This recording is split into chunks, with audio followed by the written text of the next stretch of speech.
Hola, ¿qué tal? Bienvenidos. Mi nombre es José Manuel López García. La lectura. Voy a tratar de diversos aspectos de la lectura porque considero que es algo primordial, no solamente en el aprendizaje, en la formación, en la educación, sino también como forma de disfrute personal de la cultura, del saber. Y en este sentido conviene explicar las funciones principales del leer, de la lectura, y sobre todo distintos procedimientos que sirven para ser un buen lector. No cabe duda de que leer equivale a pensar. Podríamos decir que un libro es un cerebro que habla, aunque sea en sentido figurado. Realmente los libros son instrumentos para el desarrollo intelectual, para el desarrollo formativo, para el desarrollo en definitiva personal. Y hay tipos de lectura diferentes. Primero, según la forma. Existe lo que se denomina lectura mecánica, que simplemente identifica las palabras pero no capta el significado de las mismas. Habría también un segundo tipo de lectura, que es lo que se llama lectura literal, que es la más elemental y sería simplemente la comprensión superficial, no profunda del contenido leído. También existe la lectura oral o en voz alta, y también la lectura silenciosa, que es la más recomendable porque es la más rápida para absorber la información que está contenida en las páginas de un libro o de un texto cualquiera. Realmente la lectura en voz alta era la que se hacía en la antigüedad, pero actualmente, salvo en determinados casos, lo que predomina es la lectura silenciosa. Realmente la lectura debe ser comprensiva, en la que se vuelve una y otra vez sobre el texto que se quiere entender o comprender y sobre los contenidos impresos si es necesario. Según la finalidad hay también distintas clases de lectura. Estaría la lectura global o de información general, que suele ser a bastante velocidad en cuanto a número de palabras por minuto leídas.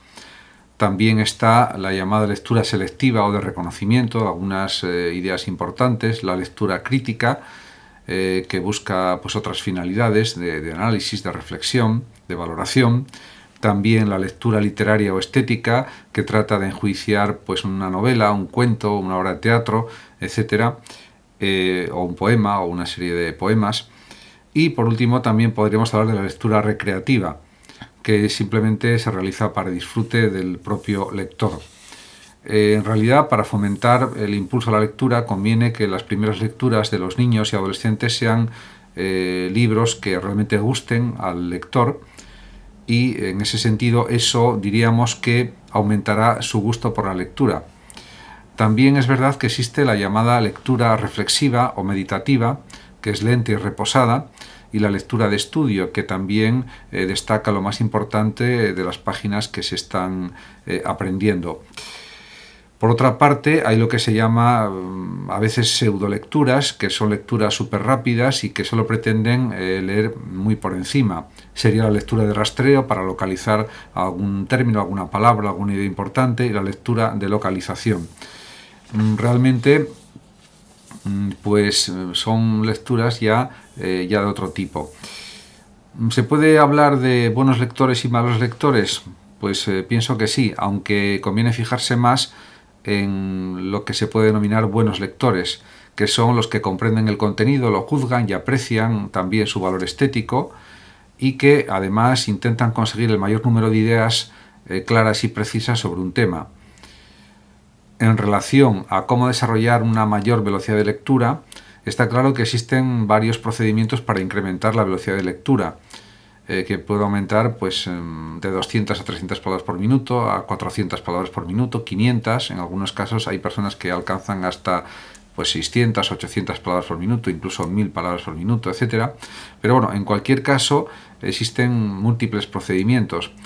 Uno de ellos simplemente es usar un bolígrafo, un lápiz como una especie de puntero, o el dedo incluso, para que la vista vaya siguiendo, diríamos, el lápiz o el bolígrafo, las líneas, y entonces así de esa manera aumente la velocidad lectora. Lo que está claro es que es algo fundamental que haya menos movimientos sacádicos de los ojos en la página, de tal manera que con menos movimientos oculares se obtenga mayor cantidad de contenido leído, de tal manera que uno o dos, por ejemplo, un par de movimientos sacádicos, ya se capte toda la línea completa, lo cual, y no en 3 o 4 movimientos sacádicos de ojos, lo que hará que la velocidad lectora aumente muy considerablemente. En este sentido, esa técnica es muy válida, intentar conseguir abarcar con el rabillo del ojo y con todo el ojo lo más posible, la mayor cantidad de palabras posible en cada movimiento ocular, de tal manera que eso, diríamos, que dé mucha más velocidad al proceso lector. En cuanto a la gama de lecturas posibles, son numerosas y todas pueden ser muy interesantes, porque un buen comienzo suele ser empezar por leer obras de historia, de literatura, pero también se puede empezar por obras de filosofía, por supuesto, y muchas veces hay obras literarias. Las novelas, por ejemplo, pues son literatura, pero también dan una serie de enseñanzas filosóficas indudables. Ya lo decía, por ejemplo, el gran novelista y filósofo Albert Camus, hablando de la novela como una especie de contenido filosófico. Y en este sentido yo estoy completamente de acuerdo con Camus.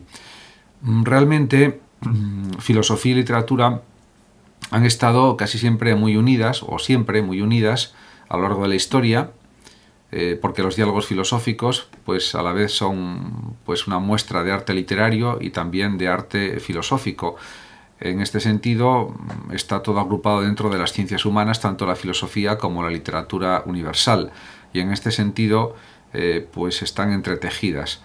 Realmente es verdad que también a la hora de comenzar a leer, los jóvenes, los niños, pues conviene que comiencen por obras que para ellos sean del nivel adecuado, de que las puedan entender con el léxico del que ya disponen, y poco a poco ir aumentando la dificultad de lectura, si es preciso, para que consigan ser capaces de leer textos de una mayor densidad, de una mayor complejidad o profundidad.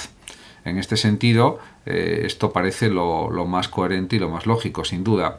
No cabe duda de que la lectura es algo importantísimo en cualquier etapa de formación, tanto en la niñez como en la adolescencia, la juventud, como después en la etapa adulta.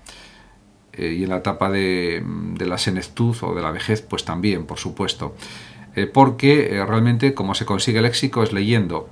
Y además, si hay un déficit de hábito lector o no hay hábito lector, eso se nota enseguida en los procesos de enseñanza-aprendizaje, porque los alumnos que tienen más integrada dentro de sí la capacidad lectora, o han desarrollado más el hábito lector, o lo han desarrollado, generalmente comprenden primero los contenidos, los memorizan mejor, los recuerdan mejor, los entienden mejor, y a las personas que tienen problemas en la lectura, problemas de lectoescritura, por ejemplo, graves o considerables, pues diríamos que la práctica del aprendizaje es mucho más costosa, es mucho más lenta, o es más lenta en general, que en el caso de los buenos lectores. Esto es evidente, lo saben todos los psicólogos, pedagogos, profesores en general, y por lo tanto conviene, diríamos que promover el hábito de la lectura entre sobre todo los niños, adolescentes, jóvenes, para que luego también consigan aprender con más rapidez, con más eficacia y con más profundidad, diríamos, los materiales, los contenidos que tienen que diríamos que aprender en su proceso formativo. Si todos los estudiantes tuvieran un muy buen nivel como lectoescritores o de lectoescritura, pues eso beneficiaría mucho la rapidez, o potenciaría mucho la rapidez en los aprendizajes, algo que sería pues muy positivo. De todas maneras, diríamos que se hacen cada poco campañas para estimular la lectura, para promover la lectura de libros, y eso pues siempre da un cierto resultado. Aunque también es verdad que como estamos en la era digital, en la era de las imágenes, parece que cada vez es más costoso mostrar los beneficios de la lectura, porque parece que la lectura ha quedado como postergada a algo aparentemente extravagante, raro, etcétera, en algunos casos, porque lo que predomina es lo visual, es la visualización de imágenes en movimiento, de vídeos, de películas, de series, y parece ser que eso es lo único valioso, y que las lecturas de toda la vida, las lecturas de filosofía, de novelas, de teatro, de poesía, lo que sea, pues parece que quedan como en un segundo plano. Y eso no debería ser así. Realmente, en los procesos lectores, diríamos que el cerebro, la mente, se utiliza con mucha más intensidad y profundidad que simplemente en estar viendo pues un contenido pues en un programa de televisión, un vídeo, lo que no quiere decir que no haya que ver también programas de televisión o vídeos o series, por supuesto, pero yo creo que ahí el gran problema es la distribución del tiempo. Habría que distribuir los tiempos para que haya tiempo tanto para leer como para ver, para escuchar, etcétera. Y esto yo creo que es lo más recomendable. En cualquier caso, es cierto que vivimos ya en la era de la imagen, de lo visual, y también conviene insistir en el gran valor de la escritura, porque la lectura sin la escritura no se entendería, y la habilidad para escribir también es muy beneficiosa para cualquier persona y especialmente para los estudiantes, porque también se ha demostrado por estudios en psicología, estudios científicos, estudios rigurosos, que el proceso de escribir diríamos que supone un gran refuerzo para las conexiones neuronales, para el propio cerebro, porque requiere pues, un considerable esfuerzo de abstracción, diríamos de concentración, etcétera, y pues realmente es muy, muy positivo para la persona que lo realiza. Muchísimas gracias a todos por su atención y hasta mi próximo vídeo. Saludos también a los oyentes de Radio Sofando de México. Hasta siempre.